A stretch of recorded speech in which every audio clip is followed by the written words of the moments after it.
Well, today's the first time to toss across the Susquehanna River, 8-mile toss.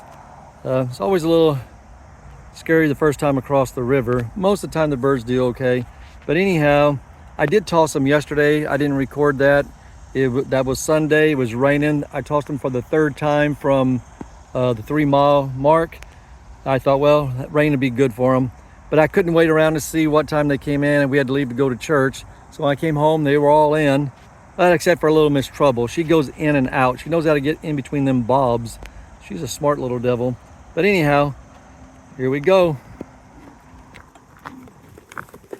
All right, let's go.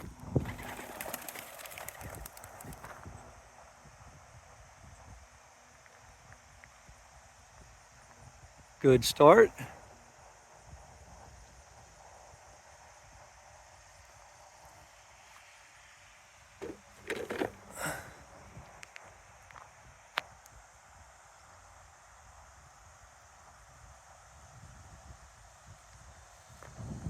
Yeah, they're heading in the right general direction.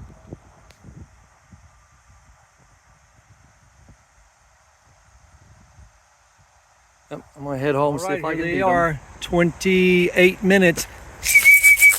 Come on. Oh, God, knock the phone out of my hand. Come on, let's go.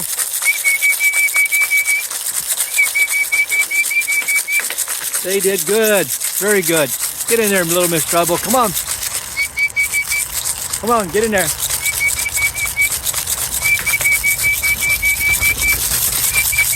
And get some more feed.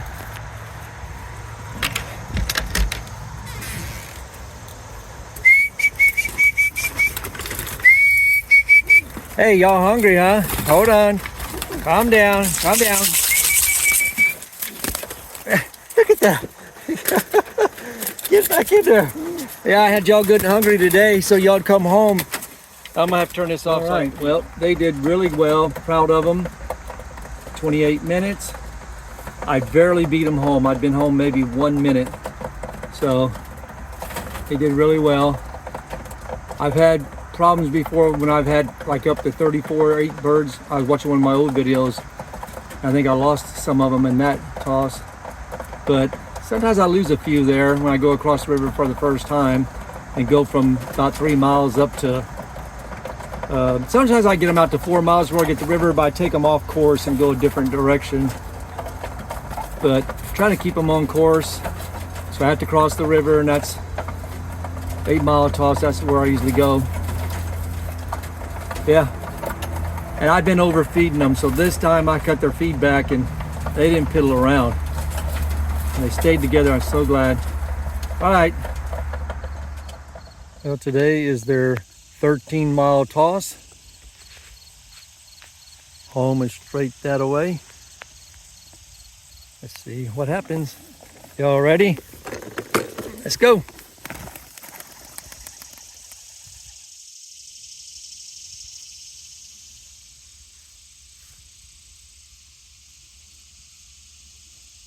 All right, get a little higher now. You always go behind the trees where you can't see them. There they go. Well, they're headed straight toward the house. Guess I better get going. It's 5 hours later since I tossed the birds and none of them are home. After I tossed the birds, I went like 3/4 of a mile down the road, and it's a park there. There's a lot of trees, national park, and there's a lot of tall trees. And I was 3/4 down the road, and I just caught them out of the corner of my eyes, diving down like into the trees. I didn't know if they were like diving back behind the trees or they dived into them. And I thought that's kind of strange. I thought maybe they were like playing, like young birds sometimes dive around and play. But I mean, I haven't seen them do that since I've been tossing them. They would do that when they were loft flying some. But anyhow, after I got home after about an hour and a half, I thought, you know what? I bet a hawk attacked them and they were probably diving down into the trees to get away from them. So I think that's what happened. But anyway, I don't know. This don't look good. I gotta go to work here in a little while. Maybe some of them will show up by nightfall. Man. Well, Today's the next day after the toss. I got my red bird back early this morning. She looks tired.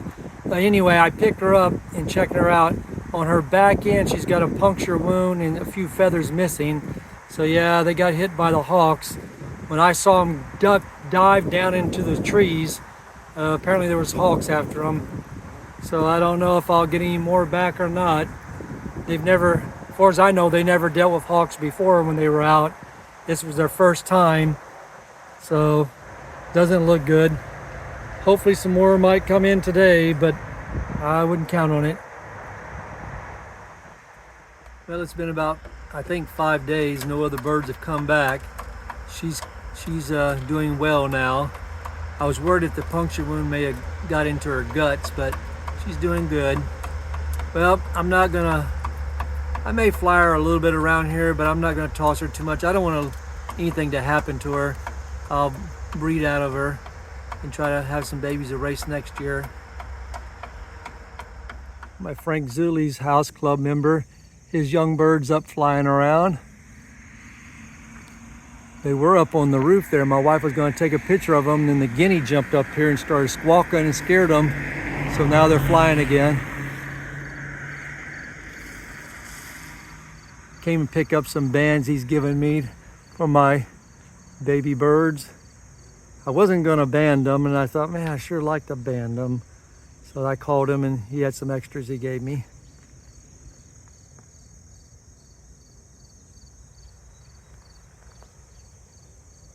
All right, well, I guess I'll head to the house now.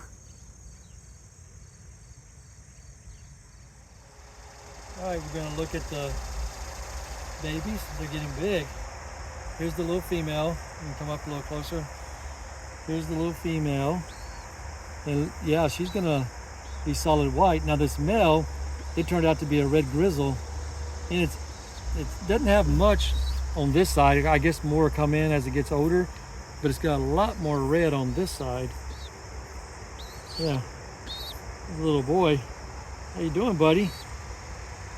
Hey, girl. Yeah, and the mother's on another egg right now. He's so cute.